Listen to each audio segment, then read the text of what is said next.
ಎಲ್ಲರಿಗೂ ನಮಸ್ಕಾರ.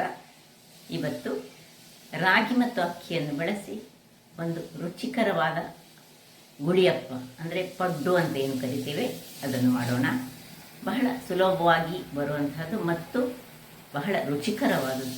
ಹಾಗಾದರೆ ಈ ಒಂದು ಪಡ್ಡುವನ್ನು ಹೇಗೆ ಮಾಡುವುದು ಎಂದು ನೋಡುವ ಮೊದಲು ಯಾರೆಲ್ಲ ನನ್ನ ಚಾನಲನ್ನು ನೋಡ್ತಿದ್ದೀರಿ, ಯಾರೆಲ್ಲ ಇನ್ನೂ ಸಬ್ಸ್ಕ್ರೈಬ್ ಮಾಡಿಲ್ಲ ದಯವಿಟ್ಟು ಸಬ್ಸ್ಕ್ರೈಬ್ ಮಾಡಿ ಸಪೋರ್ಟ್ ಮಾಡಿ ಅಂತ ಹೇಳುತ್ತಾ ಬನ್ನಿ ಹೇಗೆ ಮಾಡುವುದೆಂದು ನೋಡೋಣ. ನಮಸ್ತೆ ಮಿತ್ರರೇ, ಇಲ್ಲಿ ನೋಡಿ ರಾಗಿ ಮತ್ತು ಬೆಳ್ತಿಗೆಯನ್ನು ನಾನೊಂದು 4-5 ಗಂಟೆಗಳ ಕಾಲ ನೆನೆಸಿಟ್ಟುಕೊಂಡಿದ್ದೇನೆ. ರಾಗಿ ಮತ್ತು ಈ ಬೆಳ್ತಿಗೆ ಅಕ್ಕಿಯನ್ನು ಉಪಯೋಗಿಸಿ ಇವತ್ತೊಂದು ಪಡ್ಡು ಮಾಡುವ. ಅದಕ್ಕೆ ಒಂದು ಅರ್ಧ ಬೌಲ್ನಷ್ಟು ನಮಗೆ ಈ ತೆಂಗಿನ ತುರಿ ಬೇಕು. ತೆಂಗಿನ ತುರಿ ಮತ್ತು ಅರ್ಧ ಬೌಲ್ನಷ್ಟು ಅನ್ನ. ಯಾವ ಅನ್ನ ಸಾಕ್ತದೆ? ಬಿಳಿ ಅನ್ನ ಸಾಕ್ತದೆ, ಕುಚ್ಚಲಕ್ಕಿ ಅನ್ನ ಆಗ್ತದೆ, ಯಾವುದು ಆಗ್ತದೆ. ಕೊತ್ತಂಬರಿ ಸೊಪ್ಪು, ಕಾಯಿ ಮೆಣಸು ಮತ್ತು ಈ ಕರಿಬೇವಿನ ಸೊಪ್ಪನ್ನು ಸ್ವಲ್ಪ ಹೆಚ್ಚಿಟ್ಟುಕೊಂಡಿದ್ದೇನೆ. ಎಲ್ಲ ಸಪೂರ ಹೆಚ್ಚಿಟ್ಕೊಳ್ಬೇಕು. ಸಪೋಸ್ ನಿಮಗೆ ಸ್ವೀಟ್ ಬೇಕಿದ್ದರೆ ಬೆಲ್ಲ ಹಾಕ್ಕೊಳ್ಬೋದು, ಖಾರ ಬೇಕಿದ್ದರೆ ಕಾಯಿ ಮೆಣಸನ್ನು ಕತ್ತರಿಸಿಟ್ಕೊಂಡಿದ್ದೇನೆ. ಈಗ ಅಳತೆ ಹೇಗೆ ಹೇಳಿದರೆ, 1 ಗ್ಲಾಸ್ನಷ್ಟು ಅಕ್ಕಿ ಆದರೆ ಅರ್ಧ ಗ್ಲಾಸ್ನಷ್ಟು ರಾಗಿ, ಅರ್ಧ ಗ್ಲಾಸ್ನಷ್ಟು ಅನ್ನ, ಅರ್ಧ ಗ್ಲಾಸ್ನಷ್ಟು ತೆಂಗಿನ ತುರಿ. ಇದು ಇದರ ಅಳತೆ. ಈಗ ಮೊದಲಿಗೆ ನಾವೇನು ಮಾಡೋ ಹೇಳಿದರೆ, ಒಂದು ಮಿಕ್ಸಿಯಲ್ಲಿ ಈ ಅನ್ನ, ತೆಂಗಿನ ತುರಿ ಮತ್ತು ಈ ಅಕ್ಕಿ ಮತ್ತು ರಾಗಿಯನ್ನು ಮಿಕ್ಸ್ ಮಾಡಿದಂತಹದ್ದು ನೋಡಿ. ಇದು 4 ಗಂಟೆಗಳ ಕಾಲ ನೆನೆಸಿಟ್ಕೊಂಡದ್ದು. ಇದಕ್ಕೆ ಸ್ವಲ್ಪ ತುಂಬ ನೀರು ಹಾಕ್ಕೊಳ್ಬಾರ್ದು, ಸ್ವಲ್ಪ ದಪ್ಪ ಬೇಕು ನಮಗೆ. ಅದನ್ನಾಗಿ ಸ್ವಲ್ಪ ದಪ್ಪದಲ್ಲಿ ಗ್ರೈಂಡ್ ಮಾಡಿಕೊಂಡು ತರ್ತೇನೆ. ಸ್ವಲ್ಪ ನೀರು ಹಾಕೊಳ್ಳೋಣ. ವೀಕ್ಷಕರೇ, ಇಲ್ಲಿ ನೋಡಿ ಎಷ್ಟು ದಪ್ಪದಲ್ಲಿ ಬಂತು. ಇದು ಗ್ರೈಂಡ್ ಮಾಡುವಾಗಲೇ ನಾನೇನು ಮಾಡಿದ್ದೆ, ಇದಕ್ಕೆ ಉಪ್ಪನ್ನು ಸಹ ಹಾಕ್ಕೊಂಡಿದ್ದೇನೆ. ಸೊ ತುಂಬ ನೀರು ಮಾಡ್ಕೊಳ್ಳೋದು ಬೇಡ, ನಾವೀಗ ನೋಡಿಕೊಂಡು ಮಾಡುವ. ಸ್ವಲ್ಪ ಮಿಕ್ಸಿ ತೊಳೆದ ನೀರು ಬೇಕಿದ್ರೆ ಚೂರು ಹಾಕ್ಕೊಳ್ಬೋದಲ್ಲದೆ ತುಂಬ ನೀರು ಹಾಕ್ಕೊಳ್ಳಿಕ್ಕೆ ಇಲ್ಲ. ಸ್ವಲ್ಪ ನೀರು ಹಾಕ್ಕೊಂಡು ಮಿಕ್ಸಿಯನ್ನು ಕ್ಲೀನ್ ಮಾಡಿಕೊಂಡು ಹಾಕೊಳ್ಳೋಣ. ಇದಕ್ಕೆ ಗ್ರೈಂಡ್ ಮಾಡುವಾಗಲೇ ನಾನು ಉಪ್ಪನ್ನು ಹಾಕ್ಕೊಂಡಿದ್ದೇನೆ. ಸೊ ಇನ್ನೀಗ ಖಾರ ಮಾಡುವವರಾದರೆ ನೀವು ಸ್ವಲ್ಪ ಅದು ಮೆಣಸು ಹಾಕ್ಕೊಳ್ಳೋದು. ಸ್ವೀಟ್ ಮಾಡಬೇಕಿದ್ರೆ ಸ್ವಲ್ಪ ಬೆಲ್ಲ ಹಾಕ್ಕೊಂಡ್ರೆ ಗ್ರೈಂಡ್ ಮಾಡುವಾಗ ಸಹ ಆಗ್ತದೆ. ಈಗ ನಾನು ಕೊತ್ತಂಬರಿ ಸೊಪ್ಪು ಮತ್ತು ಕರಿಬೇವಿನ ಸೊಪ್ಪನ್ನು ಸಣ್ಣದಾಗಿ ಹೆಚ್ಚಿಟ್ಟುಕೊಂಡದನ್ನು ಹಾಕ್ಕೊಳ್ತಿದ್ದೇನೆ. ಕೊತ್ತಂಬರಿ ಸೊಪ್ಪು ಹೆಚ್ಚಿದ್ದೇನೆ, ಇದನ್ನು ಹೀಗೆ ಕೈಯಲ್ಲಿ ಹಾಕ್ಕೊಳ್ತಿದ್ದೇನೆ. ತುಂಬ ಸ್ವಲ್ಪ ಕೊತ್ತಂಬರಿ ಸೊಪ್ಪು ಹಾಕಿದರೆ ತುಂಬ ಚೆನ್ನಾಗಿ ಬರ್ತದೆ. ಇನ್ನು ನಿಮಗೆ ಬೇಕಿದ್ದರೆ ನೀವು ಒಂದು ಇನೋವ ಅಡಿಗೆ ಸೋಡವ ಹಾಕ್ಕೊಳ್ಬೋದು. ನಾನು ಹಾಕ್ಕೊಳ್ತಾ ಇಲ್ಲ. ಈಗ ಇದನ್ನು ಚೆನ್ನಾಗಿ ಕಲಡಿಸಿಕೊಳ್ಳೋಣ. ಕಲಸಿಕೊಂಡು ಒಂದು 5 ನಿಮಿಷಗಳ ಕಾಲ ಇದನ್ನು ನಾವು ಸ್ವಲ್ಪ ಈ ನೆನೆಯಲಿಕ್ಕೆ ಬಿಟ್ಕೊಳ್ಳೋಣ. ನೋಡಿ, ಒಳ್ಳೆ ಕಲಸಿಟ್ಟುಕೊಂಡಾಯಿತು.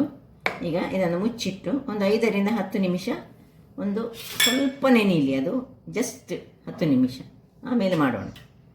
ವೀಕ್ಷಕರೇ, ಇಲ್ಲಿ ನೋಡಿ, ನಾನೊಂದು 15-20 ನಿಮಿಷ ಇಟ್ಟೆ. ನೀವು 10 ನಿಮಿಷ ಇಟ್ಟರೆ ಸಹ ಸಾಕಾಗ್ತದೆ. ಈಗ ಇಲ್ಲಿ ಒಂದು ಈ ಪಡ್ಡುವಿನ ಕಾವಲಿಯನ್ನು ಇಟ್ಕೊಂಡಿದ್ದೇನೆ. ಇದಕ್ಕೆ ಒಂದೊಂದು ಚಮಚದಷ್ಟು ತುಪ್ಪ ಹಾಕ್ಕೊಂಡು ಅದನ್ನು ಬಿಸಿ ಮಾಡಿಕೊಳ್ಳೋಣ. ತುಪ್ಪ ಬಿಸಿ ಆದ ಮೇಲೆ ಈಗ ನಾವು ಇದನ್ನು ಹಾಕ್ಕೊಳ್ಬೇಕು. ಇಲ್ಲದಿದ್ದರೆ ಕೂಡಲೇ ಹಾಕಿದರೆ ಅದು ಕಾವಲಿ ಸಹ ಬಿಸಿ ಆಗಬೇಕು, ತುಪ್ಪ ಸಹ ಅದರಲ್ಲಿ ಬಿಸಿ ಹಾಕ್ಕೊಳ್ಬೇಕು. ನೋಡಿ, ತುಪ್ಪ ಬಿಸಿ ಆಗ್ತಾ ಬಂತು. ಕಾವಲಿ ಬಿಸಿಯಾದ ಕೂಡ ತುಪ್ಪ ಬಿಸಿ ಆಗ್ತದೆ. ಇನ್ನು ಸೀದಾ ಇದನ್ನು ಸ್ವಲ್ಪ ಸರಿಯಾಗಿ ತಿರುಗಿಸಿಕೊಂಡು, ಇದರಲ್ಲಿ ಅನ್ನ ಉಂಟು, ತೆಂಗಿನ ತುರಿ ಉಂಟು. ನೋಡಿ, ಒಂದು ಸ್ವಲ್ಪ ಹಾಕೊಳ್ಳೋಣ.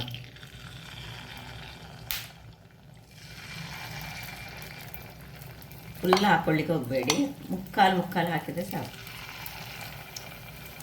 ರುಚಿಕರವಾದ ಒಂದು ರಾಗಿಯಿಂದ ಪಡ್ಡನ್ನು ಸಹ ಮಾಡ್ಕೊಳ್ಬೋದು ನಾವು. ಖಾಲಿ ಕೆಲವರು ರಾಗಿಯನ್ನೇ ಮಾಡಿ ಮಾಡ್ತಾರೆ, ಅದು ಸಹ ಒಳ್ಳೆಯದಾಗ್ತದೆ. ಅಕ್ಕಿ ಹಾಕಿದರೆ ಇನ್ನೂ ಸ್ವಲ್ಪ ಟೇಸ್ಟ್ ಜಾಸ್ತಿ, ಅಕ್ಕಿ ಮತ್ತು ಅನ್ನವನ್ನು ಬೆರೆಸಿದರೆ.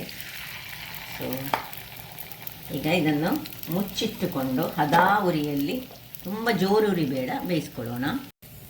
ಈಗ ಇದನ್ನು ಮುಚ್ಚಿಟ್ಟುಕೊಂಡು ಹದಾ ಉರಿಯಲ್ಲಿ ಬೇಯಿಸ್ಕೊಳ್ಳೋಣ. ವೀಕ್ಷಕರೇ, ಇಲ್ಲಿ ನೋಡಿ, 8 ನಿಮಿಷ ನಾನು ಇಟ್ಕೊಂಡಿದ್ದೇನೆ ಹದಾ ಉರಿಯಲ್ಲಿ. ಯಾಕೆಂದರೆ ಇದು ರಾಗಿ ಅದರಿಂದಾಗಿ ಅದು ಬೇಯಲಿಕ್ಕೆ ಸ್ವಲ್ಪ ಟೈಮ್ ತೆಗೆದುಕೊಳ್ತದೆ. ನೋಡಿ ಹೇಗೆ ಚೆನ್ನಾಗಿ ಹೇಳ್ತದೆ. ಈಗ ಇದನ್ನು ಒಂದೊಂದಾಗಿ ನಾವು ಹೀಗೆ ನೋಡಿ, ಕಲರ್ ನೋಡಿ ಅಂತ ಸ್ಮೂತ್ ಉಂಟು. ಇದನ್ನು ತಿರುಗಿ ಹಾಕೊಳ್ಳೋಣ.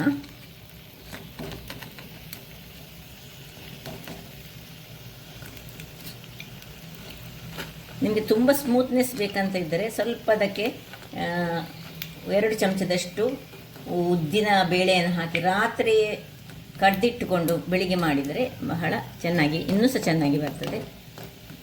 ಸೊ ಈಗ ಇದು ಇನ್ನೂ 1-2-3 ನಿಮಿಷ ಕಾಯಲಿ.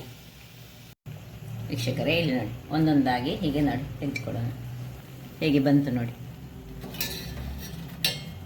ತುಂಬ ಸ್ಮೂತ್ ಬೇಕಿದ್ದರೆ ನೀವು ಇದಕ್ಕೆ ಸ್ವಲ್ಪ ಏನೋ ಅಥವಾ ಅಡಿಗೆ ಸೋಡಾ ಹಾಕ್ಕೊಂಡು ಮಾಡಿದರೆ ಸಹ ಒಳ್ಳೆದಾಗ್ತದೆ ನೋಡಿ. ಇದೀಗ ಅಷ್ಟು ತುಂಬ ಸ್ಮೂತ್ ಅಂತ ಹೇಳೋದಿಲ್ಲ, ಸ್ವಲ್ಪ ಗಟ್ಟಿ ಸಹ ಕಾಣ್ತದೆ ನೋಡಿ.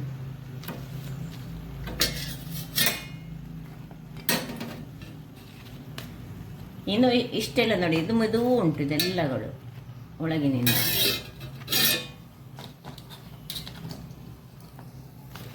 ಸೊ ನೋಡಿ, ತುಪ್ಪ ಹಾಗೆಯೇ ಉಂಟಿದೆ. ಪುನಃ ಒಂದೊಂದಾಗಿ ಹೀಗೆ ಹಾಕ್ಕೊಳ್ತಿದ್ದೇನೆ. ತುಂಬ ಫುಲ್ ಹಾಕೊಳ್ಳೋದು ಬೇಡ.